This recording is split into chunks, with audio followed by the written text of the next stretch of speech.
আমরা কি কোনোদিন এগুলো চিন্তা করি? মিয়া বাহাদুরি করো, মাস্তানি করো, মুহূর্তের মধ্যে আল্লাহ তোমাকে আটকাই দিতে পারে। এই ক্ষমতা আমার আল্লাহর আছে না নাই? মুহূর্তের মধ্যে আটকাই দিতে পারে। আল্লাহ মামুল্লাহ আলী কারি রহমতুল্লাহ আলাইহি অনেক বড় মাপের একজন আল্লাহর ওলি ছিলেন। তিনি তার কিতাবে লেখেন, মিরকাতুল মাফাতি কিতাবটার নাম, মিশকাতুল মাসাবি এর শরহ, এর ব্যাখ্যা, হাদিসের কিতাব। তিনি তার কিতাবে লিখেন, মানুষ কি নিয়ে অহংকার করে এটা আমার বুঝে আসে, কি আছে তার অহংকার করে। মানুষের সূচনাটা হলো একটা বীর্য, কথা বলেন, মা বাবার মিলনের মাধ্যমে বীর্যটা আল্লাহ একটা কুদরতি মেশিনে পাঠান, ওখানে আল্লাহ আস্তে আস্তে বীর্যটার উপর কারিগরি করেন। বীর্যটাকে জমাট রক্ত বানান, এরপরে গোশতের টুকরা, এরপরে তার মধ্যে আরো যা যা করে। সূচনাটা কি? একটা বীর্য, না পাক বীর্য, যা সভ্য সমাজে আলোচনা হয় না।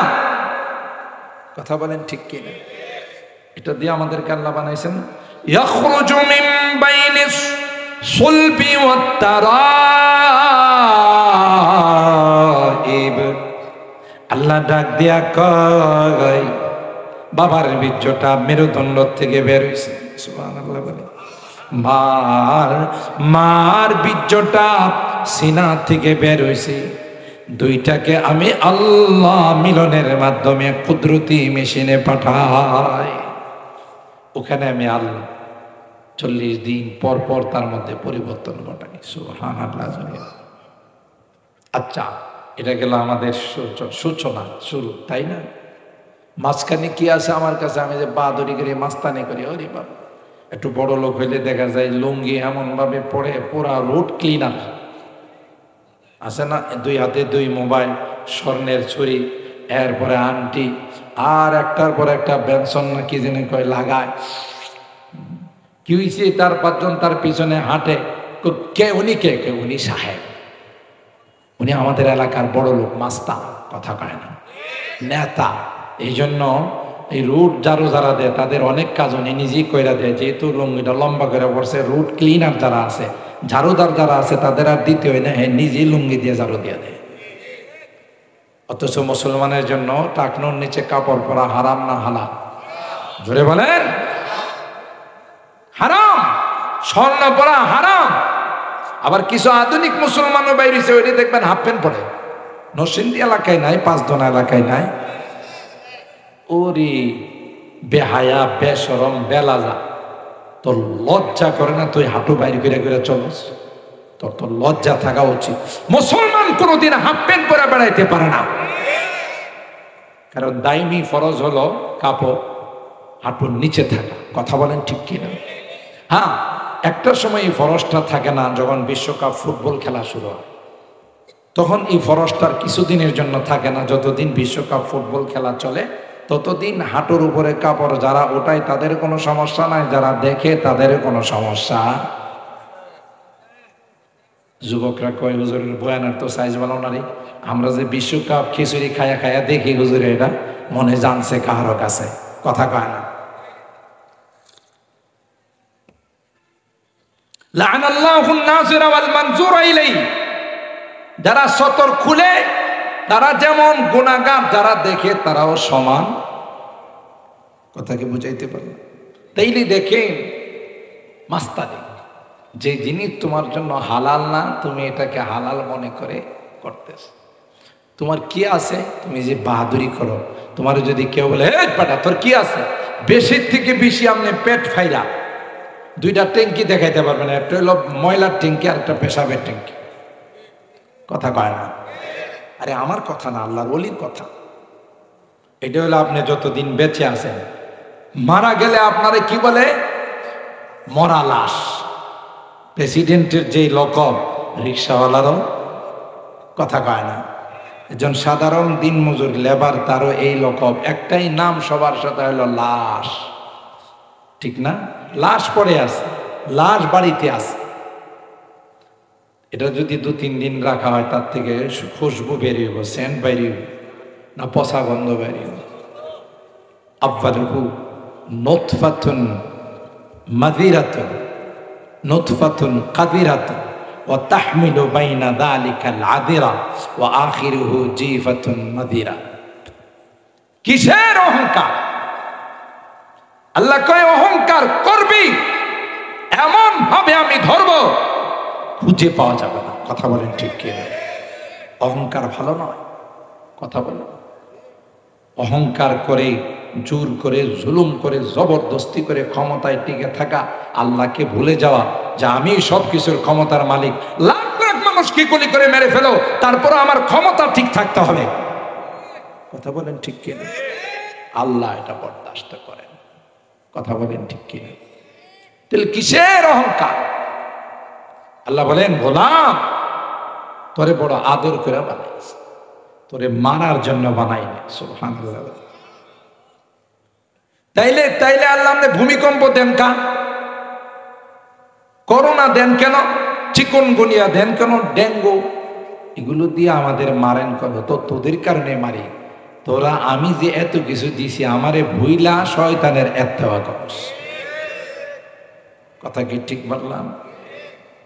জহারাল ফাসাদু ফিল বাররি ওয়াল বাহর বিমা কাসাবাত আইদিন নাস লিয়ুযীকাহুম বা'দাল্লাযী আমিলু লাআল্লাহুম ইয়ারজিউন।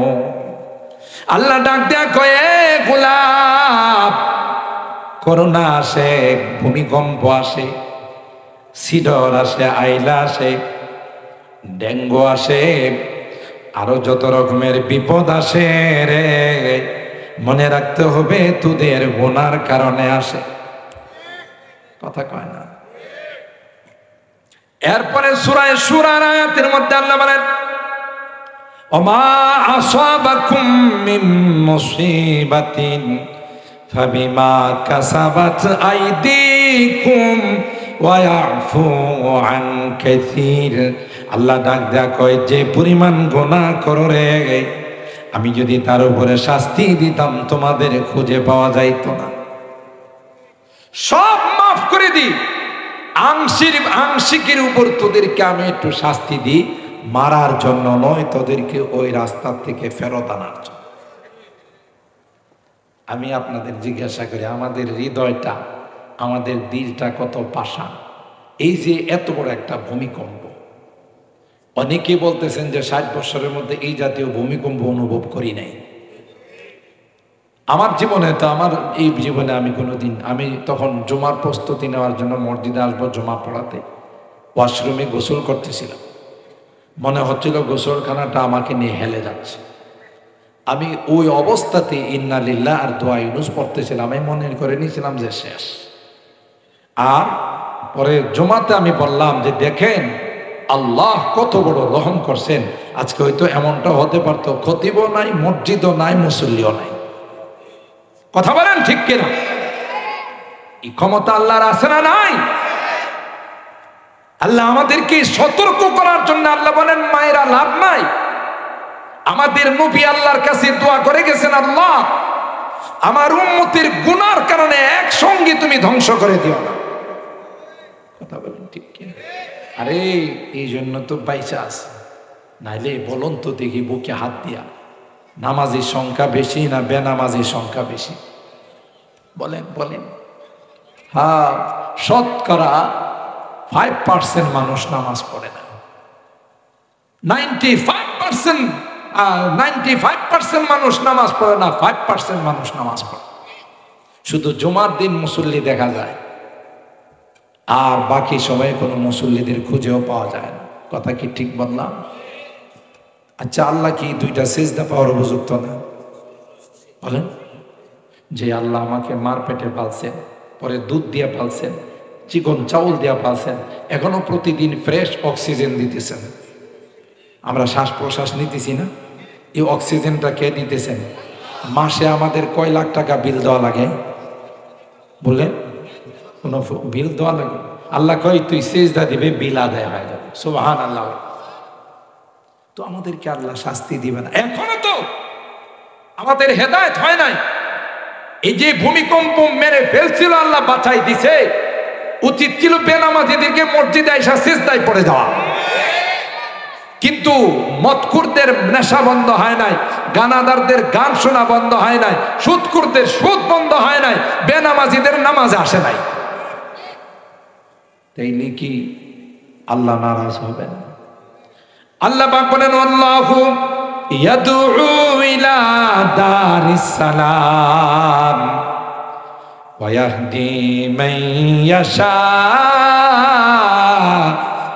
ইলা সিরাতিম মুস্তাকিম। আল্লাহ বলেন আমি তোমাদেরকে শান্তির পথে ডাকি, শান্তির ঘর জান্নাতের দিকে আহ্বান করি। দারুস সালাম মানে হলো যেখানে কোরআন শেখানো হয়, যেখানে জান্নাতের বাণী শেখানো হয়, যেখানে আল্লাহর পথে ডাকা হয়। আল্লাহ বলেন এ গোলাম আমি তো তোমাকে 24 ঘন্টা জান্নাতের পথে আহ্বান করি। এ বান্দা তোমাকে বানাইছি বড় মায়া করে, ভূমিকম্প দিয়ে ধ্বংস করে দেওয়ার জন্য নয়, ঠিক কিনা বলেন? বন্যা দিয়ে তোমাকে ডুবানোর জন্য বানাই নাই, করোনা দিয়ে তোমাদেরকে মেরে ফেলার জন্য বানাই নাই। আল্লাহ বলেন এ গোলাম কিন্তু তুমি যে পথে রওনা দিছো এটা জান্নাতের পথ নয়, এটা শয়তানের পথ আর জাহান্নামের পথ, ঠিক কিনা বলেন? আল্লাহু ইয়াদউ ইলা দারিস সালাম ওয়া ইয়াহদি মান ইয়াশাউ ইলা সিরাতিম মুস্তাকিম। জান্নাতের অনেকগুলো নাম আছে, দারুস সালাম, দারুন নাঈম, দারুল খুলদ, দারুল কারার, এরকম ভাবে 8টা নাম আছে জান্নাতের। সুবহানাল্লাহ। আল্লাহ বলেন আমি যাকে চাই তাকে সঠিক পথ প্রদর্শন করি আর তাকে আমি জান্নাতের মেহমান বানাই। সুবহানাল্লাহ। 2 নম্বরে আল্লাহ বলেন আত-তুর ওয়া কিতাবিম মাসতুর। তুর পাহাড়ের কসম, কোরআনে কারীমের কসম, ফি রাকিম মানশুর ওয়াল বাইতিল মা'মুর। আল্লাহ বলেন খানায়ে কাবা তো পৃথিবীর মানব আর দানবের জন্য বানাইলাম। পৃথিবীর মানব দানব খানায়ে কাবা তওয়াফ করে হজ করতে যায়, উমরা করতে যায়। আল্লাহ বলেন ফেরেশতারা আবদার জানাইলেন আল্লাহ আমাদের জন্য একটা ঘর বানাও, যে ঘরকে আমরা তওয়াফ করব। সুবহানাল্লাহ। বলেন পৃথিবীর মধ্যে সর্বপ্রথম ঘরের নাম হলো খানায়ে কাবা। কার নাম? কুরআনে আল্লাহ বলেন ইন্না আউওয়ালা বাইতিউ উদিআ লিন-নাস লাল্লাযী বিবাক্কাতা মুবারাকাও ওয়া হুদাল লিল-আলামিন। সর্বপ্রথম ঘর পৃথিবীর মধ্যে বানাইছেন খানায়ে কাবা, আল্লাহ বানাইছেন ফেরেশতা দিয়ে। সুবহানাল্লাহ। এর আগে গোটা পৃথিবীর মধ্যে পানি ছিল, মাটির কোনো নাম গন্ধ ছিল। কোরআনের আরেক আয়াত আছে ওয়াজআলনা মিনাল মাই কুল্লা শাইইন হাই, সূরা আম্বিয়ার আয়াত। ওখানে আল্লাহ বলেন পানির থেকে সব বানাইছে। সুবহানাল্লাহ। শুধু পানি আর পানি ছিল, ওখান থেকে একটা ফেনা উঠছে। বর্তমান যেখানে মক্কার খানায়ে কাবা, এই ভিটার মধ্যে একটা ফেনা উঠছে, ওখান থেকে মাটির উৎপত্তি, মাটির আবিষ্কার।